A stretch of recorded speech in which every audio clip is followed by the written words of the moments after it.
Yo, welcome on in, everybody. I'm ItsCookieSlays, and today we have a very, very special video for you today. It is the first video of our gaming and streaming tech reviews. Cookie, you do gaming content. That is true. That is so true. But I have a super high passion for controllers, keyboards, cameras. You name it, I've gone through it. I've spent so much personal funds just trying out new things over and over again until I find stuff that I like and I want to use in my stream, in my game, in whatever I'm doing. So I thought, why not put that passion towards something that I'm already doing? And here we are. Our very first controller review, and we're going to start with a controller I have a lot of experience with. I've tested through and through. It's probably my most used current controller. That may change in the very near future, but right now it's probably the most used, and that is the Scuf Envision Pro. It is a PC only controller made by the one and only name brand Scuf. For a very, very long time, until I can remember, Scuf has been at the top of the market in terms of controllers for a very good reason. But is the Scuf Envision Pro the next step in a great line of Scuf controllers? Or is it a flop? Well, let's find out, shall we? Without further ado, guys, the Scuf Envision Pro. Enjoy. Hello there, it's ItsCookieSlays. Me want to talk to you because it's a good way to find out about things. You know, life not all guessing games. Sometimes we have to care about friends, especially friends who love cookies. Friends who love cookies so much they play silly because maybe just maybe a friend, a very handsome friend who has cookies, will give best friend who no can live without cookie. But if friendship mean nothing,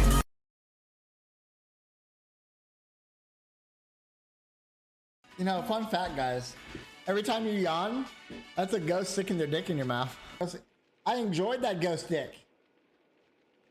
It was super thick. Individual biddies. Cheer one, cheer one, cheer one, cheer one, cheer one, cheer one, cheer one, cheer one, cheer one, oh no! Cheer one, cheer one, cheer one, cheer one, cheer one, cheer one, cheer one, cheer one, cheer. I'd like you to. I know that professor is kind of cute. I'd hit it. I'd definitely hit it. that's me there. Bye bye.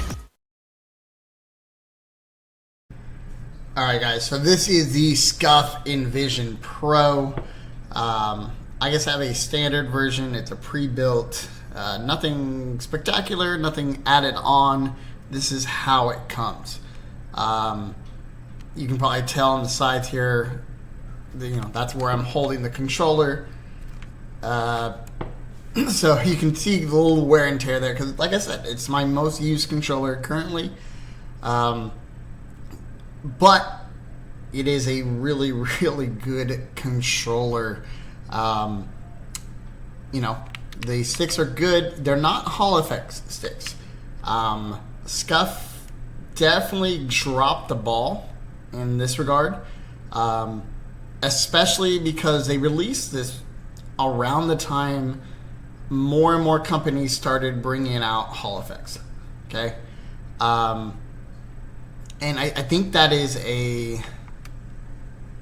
negative on their part, because let's face it, as it stands right now with the controller market, Hall Effect joysticks are the way to go. Plain and simple. If you're not doing Hall Effects or something along the lines of Hall Effects, you're behind in the market. So I would say the first and foremost, Scuf, your first Hall Effect controller cannot be the Nomad. If you guys don't know what the Nomad is, that is Scuf's version, their newest controller for mobile gameplay. That can't be it. So, Scuf, I'm hoping that you add Hall effects very, very soon. I think it'll be good for you overall. But, of course, that's completely up to you. I don't work for you guys, obviously. Next, you have the D-pad. I will be quite honest. I think the D-pad is below standard for what is currently going on.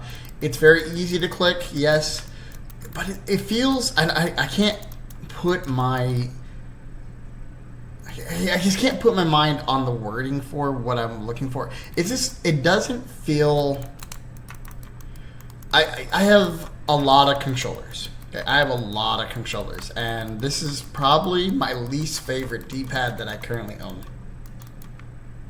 It's there, you know, nothing about that to really do anything. I will say for the overall design of the controller, it fits my hands perfectly. I'm more of an Xbox controller guy. Always have been.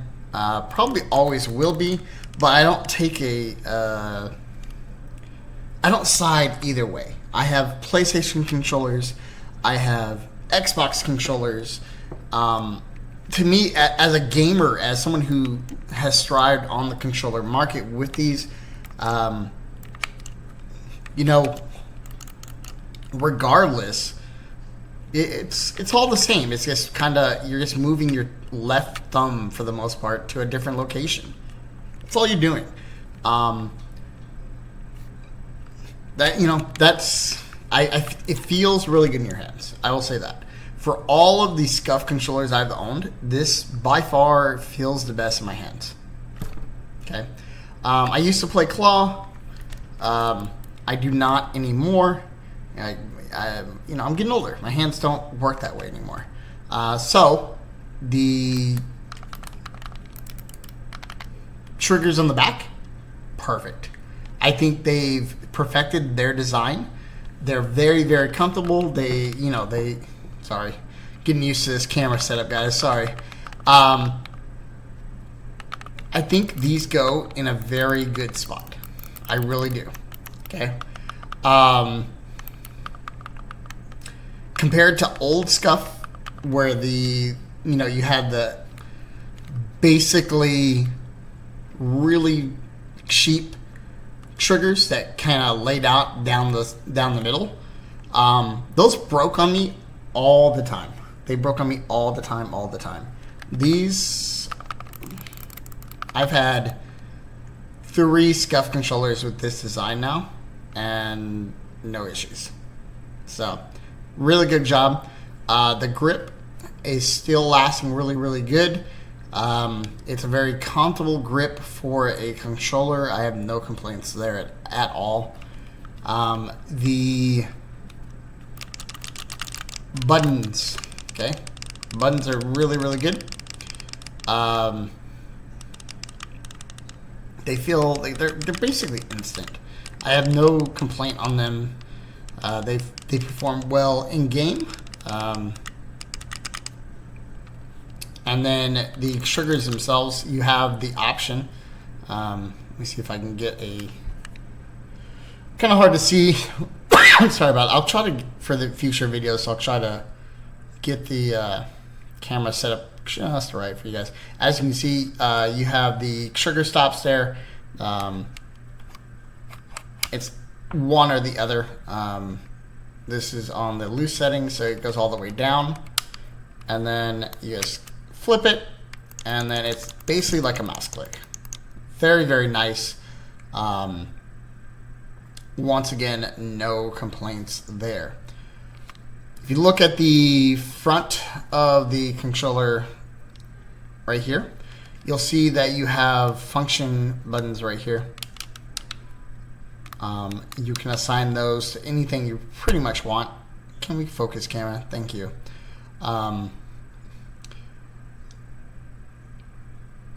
You can even actually program, if you have like a Steam Deck or something like that, you can program Steam Deck functions to these. For example, I have sound effects for my stream. and I actually program sound effects to these. So stop by the stream. I'm a late night streamer, if you want to see what I mean. The buttons. They're great. I think these are for a Scuf controller, and for my experience with Scuf, for the most part, I've mainly used Xbox version of Scufs. It's just my preference, like I said earlier, but I think these are the best they've ever done. I also enjoy the fact that they kind of combine a PlayStation and Xbox controller in that fashion. All the other face buttons, they work. They work pretty well. What I don't like about this design, okay, PS5 has, that, you can press in, it has a function. It's just useless space. There's nothing going on there. That does nothing. It's a useless space. You could have done something for the overall, but to each their own there. I think if you're going for the combination of basically a PlayStation / Xbox controller for the PC, maybe integrate the touchpad. You could have done that pretty easily. The last feature on this controller, you'll see there's also some function buttons on the side. Cool thing about these is you don't have to use those. You can actually take these off and cap them if you wanted, or in the software that I'm going to show you guys here in a moment, you can just not program them at all, and they don't do anything. I tried using them, I guess, for my muscle memory and stuff like that, because I play a lot of shooters. They just kind of get in the way. As you can see, because of where I would be putting my thumbs and stuff like that, I might be pressing them while I'm trying to do another action, and they just kind of get in the way for me. So I don't have them programmed. I don't have them capped, as you can see. But I guess they just kind of get in the way for me. You have the power button here. You have the regular functions of your PC / Scuf controller. So it's really, really good. If you look in the back here one more time, you can see you can go wireless or wired. I've always preferred a wired connection, so that's what I use. In fact, I don't even know where my dongle for my wireless is at. But yeah, you have those options if you prefer a wireless connection. And then something, as a PC gamer, I haven't used a plug-in to the controller headset in a very, very long time. But if you wanted to, that option is there for you. So, yeah, overall, I think the design for the Scuf Envision Pro is it's up there. It's up there because, in my eyes, it's a combination of both PlayStation and Xbox, trying to take the best of both. They did a really good job overall on it. I'd probably say like 7 out of 10 on the design itself. But yeah, that is the Scuf Envision Pro for you in terms of the design. Now let's check out some of its features for its software. All right, guys. So we are at the software that is used for the Scuf Envision Pro. Not all Pro controllers use software. Scuf definitely does, especially for this one. There are a few other controllers out there that currently use different softwares. Compared to those that are out there, I will say this just off bat, Scuf is behind. Plain and simple. Scuf is paired up with the Corsair IQ software. I actually already had this installed because I use DDR5 Corsairs in my build. So I already had it installed when I got the Scuf Envision. So now we're here. This only pops up if you have the controller connected either wireless or plugged in. I have it plugged in right now. If we go into it, it lays out everything for you for what you want to do. I have device memory mode on, and I'll explain why here in a moment. And it's going to be one of the cons, unfortunately.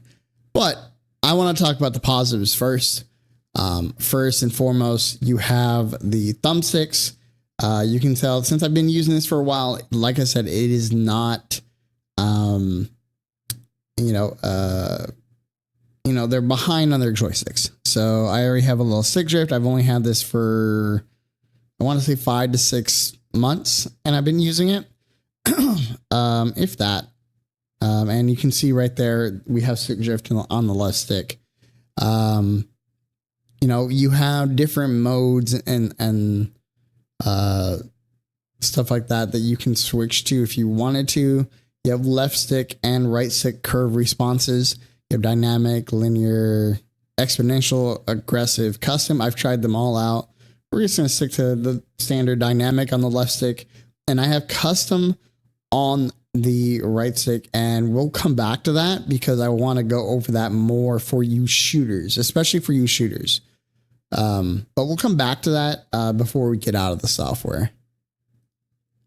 Triggers, just like everything else, you have left and right curve for your triggers. And you can basically customize it where they have dead zones. They have, how much give or take that you're getting on your triggers. To make it a true like mouse click, which is really, really good. In fact, out of the current software that I've tested on controllers that have software, this is probably the most positive from the software you're going to find, outside of the thumbstick that I'm going to come back to. Vibration, you have it here. It's built in. If you get a custom built one, you can always just have it removed anyway. The pre-built ones have them built in, but luckily the software allows you to turn it off if that's what you prefer. As somebody who mainly plays FPSs, I definitely move it out. I don't even like it on other games anyway. So I've always defaulted to make sure that, there's no vibration itself. Cookie, you mentioned at the very beginning that you have it on device memory mode and it's a negative. Well, why is that? The software is very finicky. And why I say that is if the software disconnects, and it will, you lose all your mappings. And the reason people get a pro controller is because you can map the paddles, you can map the triggers, you can do a lot of things to customize it to your benefit as that gamer, as that streamer, whatever you're doing with it. And if you don't, like for example, I play a lot of COD, okay? And if the software disconnects, or even if I disconnect my wire by accident, okay? Even if I disconnect this wire, I will lose everything. If I have device memory mode on and I have the profile saved with the mappings I want, I can switch to that profile on the controller using the bottom button. Okay, the bottom button below the power button. Okay, and I can switch to that device and have those mappings. That is a hassle. That is a flaw, a major, major flaw in the software / controller itself. And I didn't know you could do this for the longest time, and I stumbled upon it. I forget who. I would love to give them a shout out for this, but I honestly don't remember who I learned this from. But you can do that, and it saves you. But I will say you will have to have your controller completely updated the software to make it work 100% of the time in that regard. For about 2 months or so, I wasn't having this issue at all. And then it gets started again. So I'm kind of back to square one on this, but it is what it is until either Scuf comes out with their own software for the controller and abandons iQ's terrible software, or iQ actually upgrades their software altogether and makes it good. Here's hoping one of the two happens, because it sucks that this is what's really holding this controller back from being top of the line. It's a good controller. It's not up there, and it's all because of the software. It really is all because of the software. Because it could be a really good controller. It really could. But right now it's not. Thumbsticks. And this is, I'm going to talk about this again, like I said. And why do I use a custom curve on my right stick? Okay. So on my left stick, I use dynamic. Right stick, I use custom. The reason behind that is COD is my main shooter, and I use dynamic aim assist on COD, and it's based off the left stick. So I guess max it to what the in-game is for the left stick, but the right stick is where you're actually aiming. Okay. Left stick gives you your aim assist. The right stick is when you're actually aiming. Okay. A lot of people just use dynamic or linear, in this regard, but if you take the time and play with each setting, I would say don't play with the top two. These two could probably just stay where they're at. But if you play with the first ones, you could find the best aiming curve response for you as a player with this software. Another reason why this software needs to be updated so it doesn't have that disconnect issue, because you're going to lose your setting for your curve mid fight, mid game. And we don't want that. No one wants that. It's something, as someone who's played shooters for a very, very long time, it sucks. It sucks. So Scuf, your software, do better. You're supposed to be the gold standard, and right now your software is holding your controller back. Except for this. This, I guarantee you, if you take your time and actually test these settings out one by one, shot by shot while you're testing it, you'll be like, oh man, I have the people are going to think you're cheating because you have the stickiest aim assist, stickiest shot, everything in the game. So I would say definitely, if you have a Scuf Envision Pro, you're going to get a Scuf Envision Pro. Play with this setting until you find the right one for you. It might just be dynamic or linear is yours. That's what you need. But, for me, I use, I think I'm at 20, something like that. Yeah, I'm at 20, 30, 51, 73, and then 100. Okay. That's what I'm doing. And I sat there and I sat there and I sat there until I found one that I felt was great for me. But to each their own on that. Try it for yourself. Okay. But that's pretty much it for the software, guys. We're going to go directly into the testing of the controller itself now. We're going to discard those changes. We don't want to do all that. Start with gamepad. And gamepad, what it's going to do, it uses X input, and basically you just text. It's going to give you your inputs, and you'll see what I mean in just a second. If you're unfamiliar with it, we're just going to do a standard test. So you just rotate your left stick without stopping.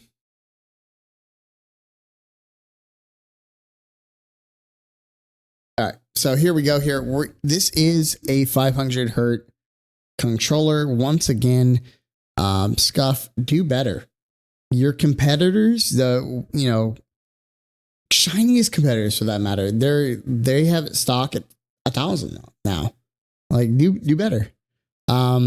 I will say that the polling rate average is pretty good for where it's at. It's kind of standard in that regard. We're talking about average latency 2.1, 6.1 max, jitter 1.4 or 1.14. Not a bad, test. We don't need to really run this again. We're going to go directly into X input and do a little bit different. And we're just going to run 1,000 samples. It's going to do it real quick. And no matter what, this is kind of what I get. And it's in my hunch. And if I had to guess, okay, the reason why you have so many outliers, there's a few times where I'll have like like 5 outliers. But typically when I run this test, we're 9, 10. One point I had 18.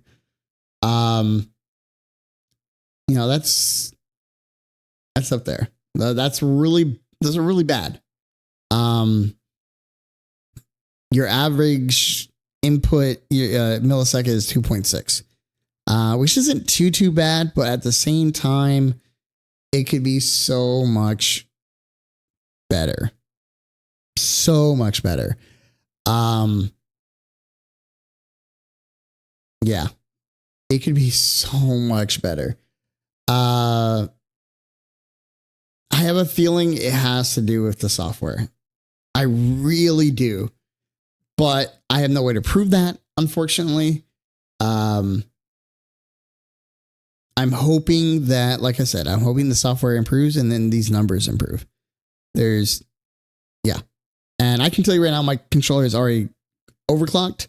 There's really no difference in not overclock to overclock with this controller. Regardless of this test, it performs in game really, really well. That's why I say I think it has a lot to do with the software, but no way to really prove that, unfortunately. So let's move on to testing the thumbsticks, and we'll do that. 1 second. Do that right here. All right, so here's the gamepad tester. This is pretty standard. You just want to check the test circularity, and then we just spin.